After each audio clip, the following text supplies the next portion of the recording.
Alrighty guys, we're back. This obviously part 3, guys. And I'm gonna tell you something. I had no intentions on this being a 3-part series. You never know where your video is gonna take you or your topic. Yeah, I blame it on I'll say topics. You never know where your topic's gonna take you guys until you get deeper and deeper. It started off as a simple no start that was brought in from another shop, and we got it pushed in here. And I finally went to work doing what I'm supposed to do, which is finding out why it won't start, right? Right. All right, so y'all know the history. If not, because I don't want to regurgitate myself or talk about or revisit the past, I just soon direct you to the past, all right? This is part 1. Please watch part 1. That's the first day we got the car finally pushed into my shop, and I started the diagnosis, okay? Yes, doing that diagnosis. Came to the conclusion because I had a short circuit somewhere popping this fuse, and this fuse is directly headed toward that PCM. All right, well, this PCM. All right, this PCM has since been replaced. Yes, you're thinking you're done, you're finally getting ready to start it. Another hurdle pop up. Okay, so in that hurdle, before I start going back as far as discussion, I want y'all to watch part 2, which is right here. All right, during that video, after everything's programmed, I go to start it. It wouldn't start. It wouldn't turn over. It felt like it was locked up. Oh, man. Guys, you can't believe what I went through. I thought the engine was seized up. Really? Thought the engine was seized up. You talking about embarrassed. All right. What? I could hear the headlines now. Yeah, JT brought a car in. The motor was locked up, and he sold a PCM. $1,000 PCM.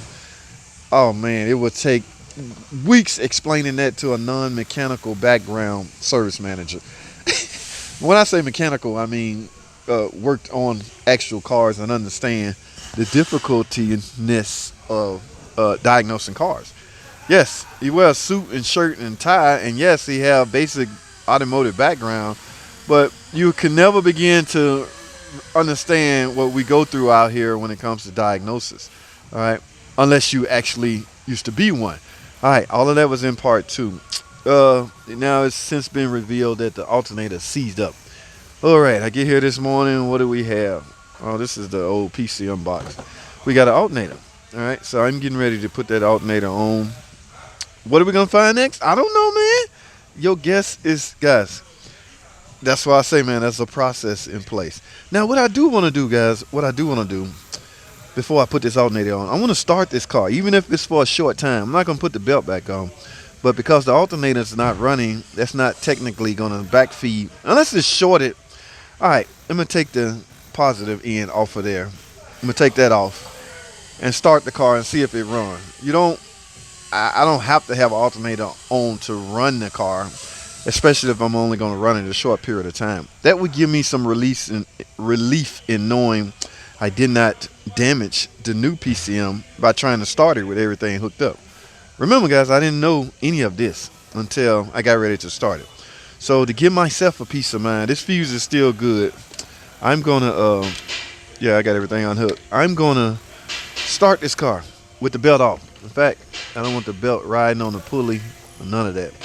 So we're going to start this car and see if it runs and finish our discussion. All right. So what y'all do, y'all stay tuned, man. Hold tight. Let me get this belt out of here. Let me find me some juice. We're going to fire this thing up.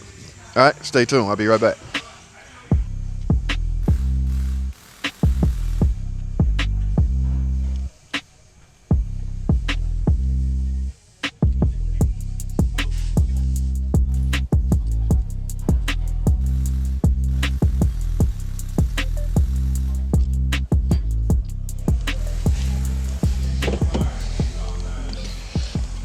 Oh, right, guys. What I want to do now, just make sure my PCM is not fried that I installed. So let's see if this will start. Whoa, y'all hear that? Yes. The car's running, guys. It's ticking, but it's running. Now, no, I'm not going to have power steering because the belt is off. All I wanted to make sure, guys, was that the PCM that I just installed was not locked up. The car works, all right? The PCM was the problem. Now, let me turn this off. I don't want it to run that long. Now, again, let me get a crack at this. Let me take a stab at this. What I think happened, guys. Like I said yesterday, I think the alternator is what caused the PCM to fail. So a lot of people would likely question, well, why didn't you? First of all, these are hypothetical questions because remember, guys, I didn't go to the alternator first because I'm dealing with a no crank, not a no charging or not a no running situation. Okay, so it's hard to say if you had replaced the alternator first, you probably don't need a PCM. Now, and a lot of questions on part one. In fact, remember, guys, go and watch part one. Look at the comments. A lot of people, even my buddy Tom Cook was saying that anything that goes through that PCM could be shorting that out or popping that fuse. But and one guy was questioning whether it's bad ground. It's a lot. I read all the comments. Guys, it's I don't know. It's really hard to tell. Okay, so but let's talk about the relationship between the PCM and the alternator. Yes, there is a major relationship. There is no external voltage regulator anymore, guys. That was a long time ago. Some of you younger cats might not even was around during that era. A lot of the older guys remember those days when there was external voltage regulator. Now the PCM has taken control of regulating the voltage. So there is a major relationship between the PCM and the alternator. Now, one could argue, why isn't that fuse between the two? Okay, that should be some type of protection device. Remember, guys, they trying their best to protect this PCM from all dangers, okay? All electrical shorts. You must go through a protection device called a fuse before you can even reach the PCM. This PCM was not in line between the alternator and the PCM. Remember, guys, there's three connections, actually two on an alternator. You got the heavy gauge wire coming from the battery, and you got the connector coming from the PCM, which is the regulation wires. Those are hardwired to the PCM. Why isn't there a fuse right in between that circuit? If that's what caused the short, I don't know. That's why I said I wish I had a more bigger electronic background in automotive than I do. I could explain it, but as of now, I've been in this bubble for so long. My job is to simply find out what's not working, what's caused it, and I need to replace it. Not to find out, well, what caused it could be interpreted that way, but I'm not to open up an alternator and find out what failed. I'm merely to figure out if the alternator failed. You see where I'm going with this? So yes, it would have been extremely hard for me to do it from that standpoint. Now, I don't want this to be a long talking video. Guys, here's what I'm about to do. We see the car works. The PCM was the problem. Did it really need the PCM? That's going to be some of the comments in the bottom. Yes, guys, it was burnt out. It was too far gone. My fear was if I burnt up the new PCM by trying to start it. Did I back probe? Remember what you just saw. I unhooked everything to the alternator. So there's no connection between the alternator and the car's electrical system at this point. All right. So that was my biggest fear. Did I just burn out this new PCM? Obviously not.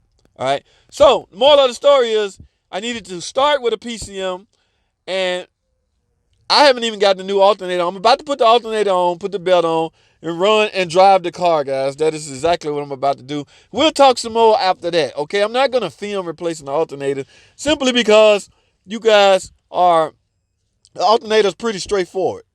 Let me put it like that. All right, but I'll fire the camera back up when I'm done. We will talk some more, guys. This is interesting to say the least. Now, I will say this, but I'll talk about that during the last part of the video. All right, so stay tuned, man. This is part 3. Hope y'all watch part 1 and part 2. I'm going to put those links in the description. I'm not done with this part 3 video. I have some more to discuss and do and make sure this car is complete and finished and I got it right. That is my goal, to get it right before I have it delivered to the customer. All right, my image is at stake, and I hate when it's a potential danger to my image. Let me put it like that. All right, guys, I got some more work to do. Y'all stay tuned.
baby. Y'all hear that? It is purling like a kitten, guys. Yes, I got everything put back together, guys. Remember I replaced the PCM, so I had to relearn the electronic throttle control, guys. Anytime you install a PCM, a new controller, you're basically losing everything. Now you're gonna get it back by essentially driving it, but I like to do things quickly because I'm about to deliver it to the customer. But this, you have no choice. You have to relearn your electronic throttle control. Remember, guys, there's no more gas pedal with a cable running to it. In other words, you can't come out here and go vroom, vroom, vroom. Yes, them days are over. The throttle is now controlled electronically. Also, I had to enter in the mileage into the new PCM. What else I had to do? Remember, guys, the PCM has no memory on how the engine used to run. So basically, I had to relearn cam and crank, sync those two together, and let the computer know their location as far as syncing goes. It will still run. Everything will work. It's just gonna take a while for the computer to learn it on its own. So I like to do that manually. In order to do that, I had to let the car warm up a little bit. So I'm now at operating temperature. I'm about to go on a test drive. Guys, what did y'all get out of this? The only thing I can say, I'm not sure there's a way you can avoid the steps, guys. I mean, I wouldn't even try, guys. You just gotta, like I say, it all boils down to communication with your manager and your customer, as far as, because I still find myself still trying to save the customer money.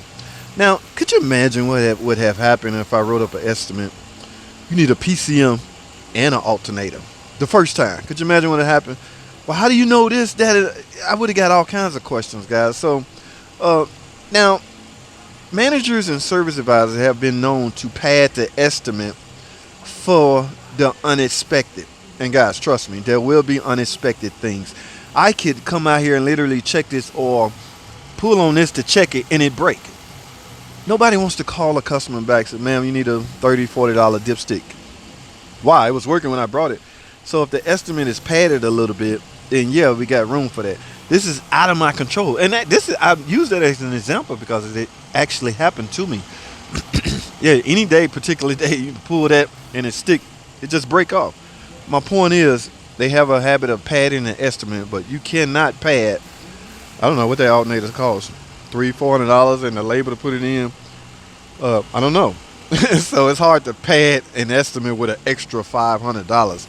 That's not what I'm saying. That's why communication is of the utmost importance. All right. So I don't know how you can avoid what happened to me.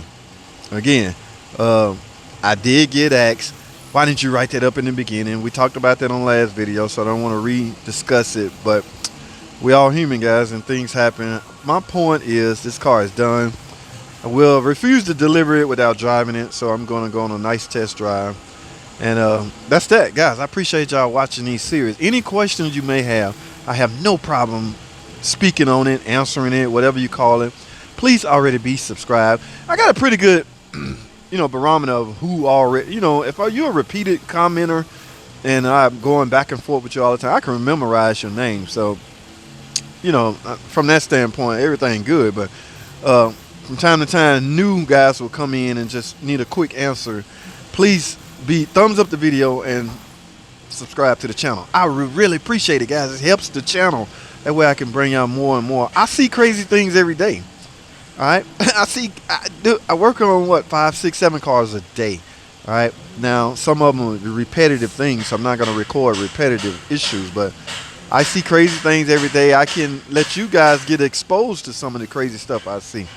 All right. In fact, one lady asked me, what year and make and model was that you working on, so I can jot that in my database. When I see that problem, I know, I have to start putting that info in the description. I'll work on that. But other than that, guys, let me stop. I'm talking too much. Man, I appreciate y'all. Let me say that again. I'm out here. That's all I have. Thanks for watching. Comment, subscribe. I'll see you guys on the next video.